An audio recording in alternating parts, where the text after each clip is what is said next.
Dubai, 2012. Cataclysmic sandstorms rocked the city, trapping the damned 33rd Infantry Battalion inside, along with the civilians they were sent to rescue. An evacuation attempt was organized 6 months prior to them losing contact with the outside world, but the results of it remained a mystery. That is, until transmissions came through about the evacuation failing and a Delta Force team being sent in. What evidence we can find is that of chaos emerging, of factions tearing the city apart, and Dubai falling to its knees before operations there came to an end. One faction in particular that rose to prominence were the Exiles, a rogue band of the 33rd Infantry Battalion who had rebelled against Konrad's orders and attempted to carve out their own plan to dealing with Dubai. Using the information we can piece together, let's see what we can figure out about the Exiles and what exactly they had planned for Dubai and what became of them. Everybody knows the story of the damned 33rd. John Konrad, a colonel whose record in Afghanistan was remarkable. His accomplishments speak for themselves, so he was a natural pick to assist Dubai, even though his superiors gave him orders to withdraw, supposedly. All that's known is that the sandstorms got worse after the 33rd arrived, and with no end in sight, Konrad organized an evacuation. Unfortunately, this wasn't in anyone's favor. Tragedy struck. 1,300 men, women, and children perished in the evacuation attempt, and the damned were forced to retreat back into the city along with the survivors. All they could do now was hold down the fort and impose martial law, conserving whatever water and resources they could in strategic places like the Dubai Aquatic Coliseum. That left them to control a civilian population that were very much uneasy and uncertain of their future. Internally, the 33rd also faced their own struggles. Konrad and his command team seemed to have quarreled, and at some point, the frustrations over not being able to evacuate the city, the confusion about how to handle these uncertain orders, and the overall stress of controlling a civilian population thousands of miles from home caused the 33rd to come to blows.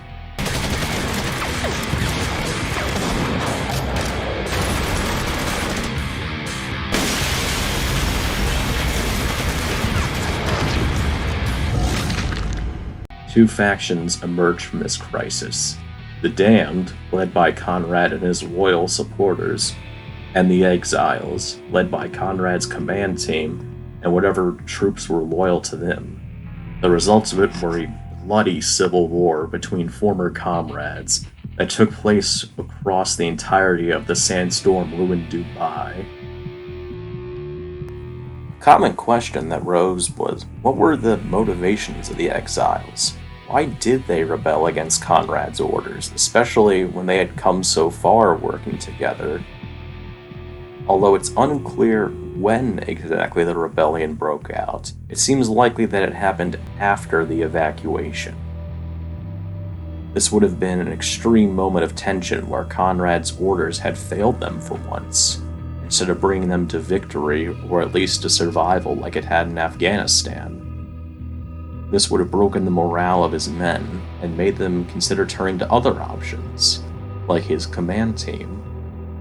As for why they rebelled, what their motivations were, it's possible that they wanted to abandon the city entirely, take their chances with the storm wall, and leave the civilian population to die, like their superiors had suggested. This would paint the Exiles in a villainous light, though it's unclear what exactly their goal was. Perhaps they had a different idea of how to handle the civilian issue or to handle the city. Regardless, whatever they did was enough to make the Damned want to go to war with them. And go to war they did.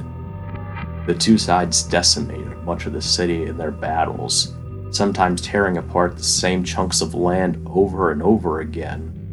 And what became almost like sinister spectator sports to those unfortunate enough to witness them.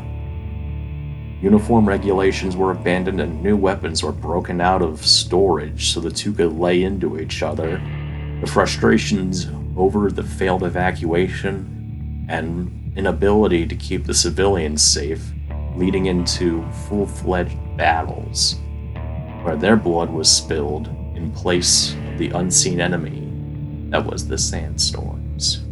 Some confirmed locations where the Exiles and Damned did battle included a luxury atrium buried by an enormous dune, the remains of Dubai's Marina District, the broken shell of a once grand natural history museum, towering rooftops connected by flimsy improvised bridges and zip lines, bustling shopping mall that had been buried by sand, a cargo vessel stranded in the ship graveyard, an abandoned bank that had been utterly destroyed by the sandstorms, and a once festive plaza that had been filled with sand and howling winds.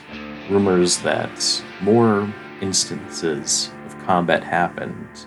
Judging by the footage recovered from the battle sites, it seems clear that there were multiple skirmishes occurring at these locations, although it's unclear how many times the Exiles and Damned did battle here.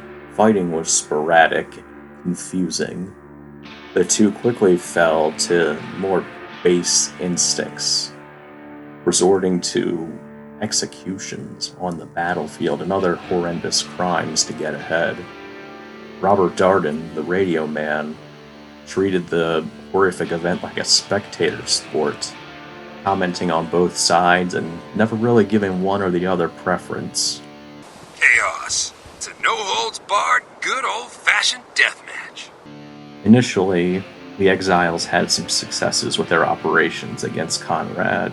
In particular, they sabotaged a communications uplink within a graveyard of ships. They assassinated a leading officer in the Zulu Squad Elite Infantry, and they escaped a parking garage overrun by the Damned and evacuated via chopper. However, these victories were short-lived.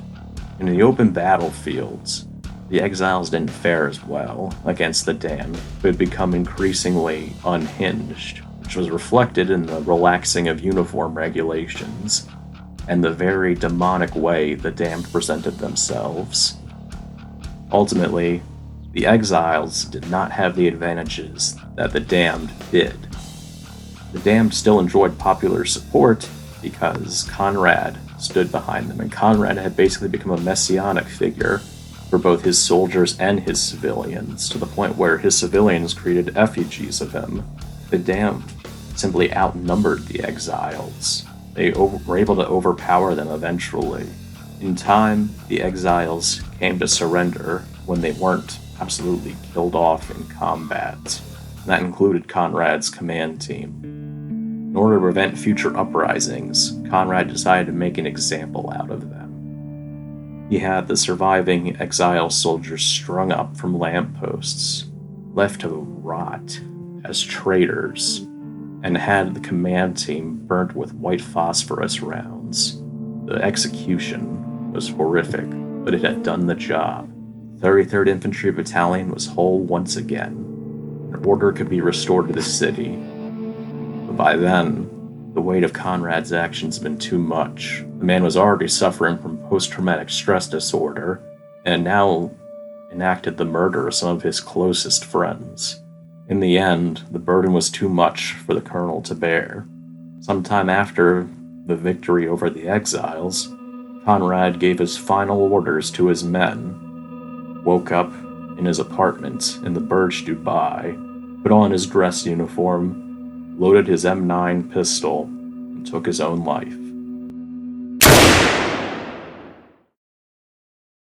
Leaving Robert Darden, the radio man, to assume command of the 33rd Infantry Battalion. All they could do now was wait for the sandstorms to subside. But unfortunately, their problems would only get worse as time went on. By the time Delta arrived in Dubai, the Exiles had been a long-gone issue. Any remains of them were at the point of rotting and decaying, although evidence of the rebellion could still be found in some of the execution sites and battlefields that were now occupied by the damned 33rd, now reunited. Their only threats now were a civilian insurgency stirred up by the Gray Fox CIA team members. But that's a topic for another time. It's unfortunate, but the 33rd Infantry Battalion wouldn't survive this encounter with Delta, and the actions of Captain Martin Walker would bring destruction to Dubai that not even the Civil War itself could cause. Dubai's downfall was only delayed by the defeat of the Exiles. Sadly, their sacrifices were for nothing. Dubai would only barely survive by the skin of its teeth, thanks to an evacuation order called in and a very fortunate rainstorm that hit the city shortly after the 33rd's destruction. Members of Falcon 1, a branch of the U.S. Marines, were able to successfully evacuate what was left of the city, including Captain Martin Walker.